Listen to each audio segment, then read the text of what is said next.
question, the member from Timiskaming Cochrane. Thank you, Speaker. My question is to the Deputy Premier.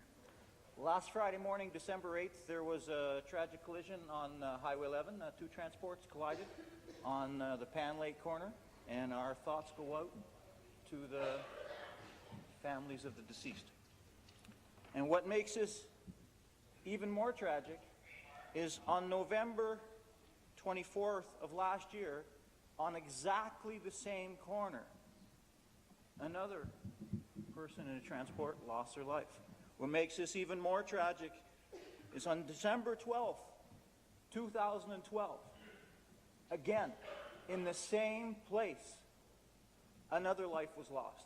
And each time, the highway is closed, people in Northern Ontario are cut off because there is no detour. People on the Trans-Canada are starting to be very afraid to drive. When will the minister step in and ensure that winter maintenance standards in highway construction is actually done correctly in this sector? To the Minister of Transportation. Thanks very much, Speaker. I thank the member from Timiskaming Cochrane for the question. He and I have had a chance to speak about this informally here in the chamber over the last couple of days. I have explained to him that I will ask the ministry, in fact I have asked the ministry, to go and take a look specifically at this particular section of Highway 11 that, as he points out in his question, has had some challenges over the last couple of years. So that's work that we will undertake, and I'd be happy to inform him and or the House once I have that update for him. I will say, over the last couple of years, Speaker, as it relates specifically to the winter maintenance program that the ministry runs, we have continued to invest significantly in terms of the resources that are needed both in the north for our northern highways and also in the south. Speaker, we have more pieces of equipment out on our roads and highways, including in Northern Ontario, than we have had certainly prior to the last 3 years. We are constantly working with our communities and working with our contractor partners to make sure that we have the appropriate resources to deploy, and I'll have more to say in the follow-up answer to this question. Thanks very much, Speaker. Supplementary. Thank you, Speaker. And since my discussion with the minister, I've also had some time to do some research. And according to the most recent statistics provided by the government in the 2014 Ontario Road Safety Annual Report, the occupants of a vehicle registered in the district of Timiskaming are 4 times more likely to die in a collision than occupants of vehicles registered anywhere else in Ontario. And that's because they have to drive on that road.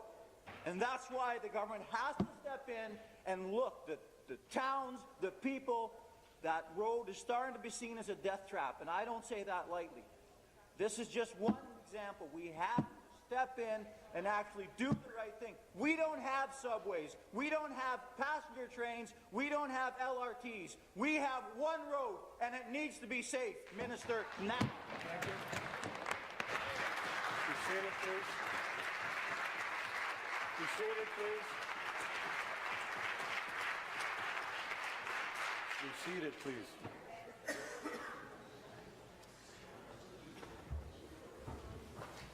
Minister. Thank you very much, Speaker, and I thank the member from Timiskaming Cochrane for his follow-up question, and I certainly respect not only his advocacy but for his passion, which is obviously clear in the way that he's asked the question today. I will say, as I said in my opening answer, our government continues to invest in our winter maintenance program, including in Northern Ontario. It seems so notwithstanding what the member from Kitchener just said from the NDP caucus, in fact, the auditor did recognize last year that we have made substantial improvements in the program, both in Kitchener and in the north of the province, Speaker. Having said that, I understand that our work is not yet done. The member's question ties in both highway construction and investments in the infrastructure and also the winter maintenance program. I've already referenced what we're doing in winter maintenance. I will also say, Speaker, as I believe all members know, over the last number of years, certainly in the last couple in particular, the amount of money that we are investing as a government in our Northern Highways program is unprecedented, Speaker, but we know that we have to continue to do more.